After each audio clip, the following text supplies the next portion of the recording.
The time for empty talk is over. Now arrives the hour of action.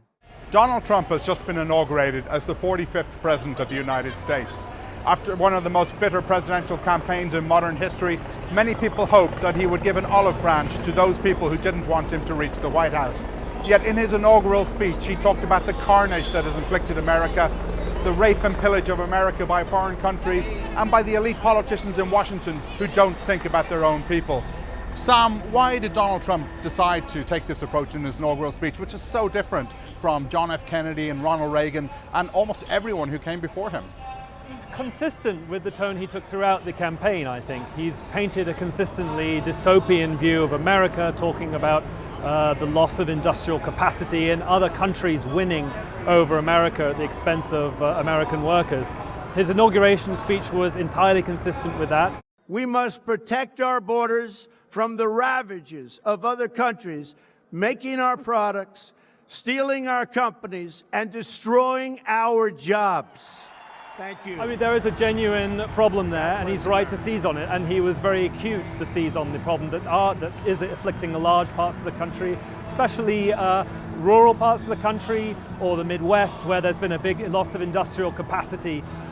There's been interesting analysis in the past couple of days showing a large number of the counties that flipped from Obama to Trump had seen net declines in business formation during the current decade, during the recovery. So there is genuine economic hardship out there, and he's really isolated that. But the complex picture we have now in the US is you have some parts of the country which are experiencing that, other parts, largely the metropolitan areas, where there's been genuine recovery, and he needs to forge policies which help all parts of the states. One of the things I find interesting is, I remember back in 2009 when Barack Obama was inaugurated, you know, there were a lot of people in the country who didn't vote for Obama, but there was an incredible kind of excitement and electricity in Washington, D.C. Whereas right now, behind us, you've got these protests. There are a lot of people who are trying to send a message to Donald Trump. We're going to have a big march in Washington on Saturday. Huge number of women coming in to express their opposition to the kind of sexist language he employed on the campaign. You know, Americans are talking about, can Donald Trump bring the country together? Can the country come together when you look at what's happening behind us? I think it's amazing when you also think about the turnout of this inauguration and compare it with some of the images from the Obama inauguration. The mall was clearly much more populated during that inauguration than this one. Just talking to people around the streets today, this is, as you say, a very divided country.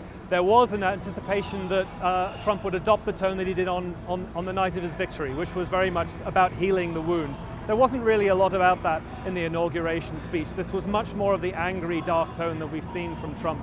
So really now, I think if he does want to genuinely bring the country together, it will require him to change his tone and adopt policies which people feel are reaching out to everyone.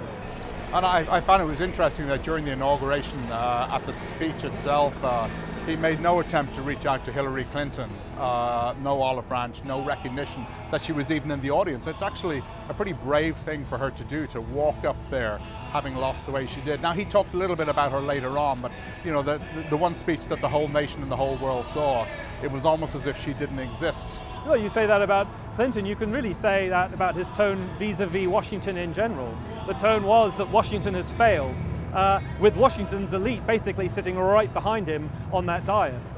So I think, yeah, this was not a conciliatory speech. This is a speech which is saying that the political establishment have failed, once again painting himself as not part of that establishment, and saying he's going to overturn the existing order. And that's one thing we can certainly say. This is a president who is determined to shake things up from day one. And yet he is the most unpopular he comes into office as the most unpopular US president in modern history. I mean, again, as reflected in these protests over here, he's going to have an uphill battle to try and bring the country around him and try and do some of the things that he wants to do. He clearly will need to try and pull the country together, but it's also a question about getting things through Washington itself, and that is by no means for certain either. When you think about the divisions that exist within the Republican Party, right now the party is feeling flush with power, given for the first time since 2006 they control the White House, the House of Representatives, and the Senate. Yet there are deep divisions in the Republican Party over the details of policies such as tax reform, protectionism and the merits of that, infrastructure, whether big deficits are indeed to be tolerated, and critically about Russia and America's relationship with Russia, which is a festering sore which will hang over this presidency's opening weeks and perhaps more. So Sam, on a lighter note, one of the interesting things about covering Donald Trump over the last year and a half now is the different kinds of protesters that I met across the country, the costumes they were wearing, the noises they were making. I mean, it really was an incredible amount of creativity, whether you like Donald Trump or not. What was the best costume you've seen today? My favorite one was a man who's dressed up with a huge papier-mâché head of Donald Trump carrying the American eagle in a caged papier-mâché eagle, giving I suppose the idea that Trump had almost captured and caged liberty itself. I got to say, my favorite was there was a man who had a white dove on his arm, on his shoulder, and he had 3 llamas and alpacas with him.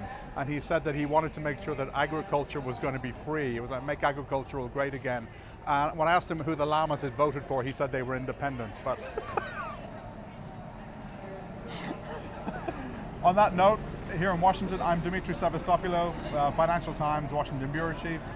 And I'm Sam Fleming, US Economics Editor. It's going to be only America first.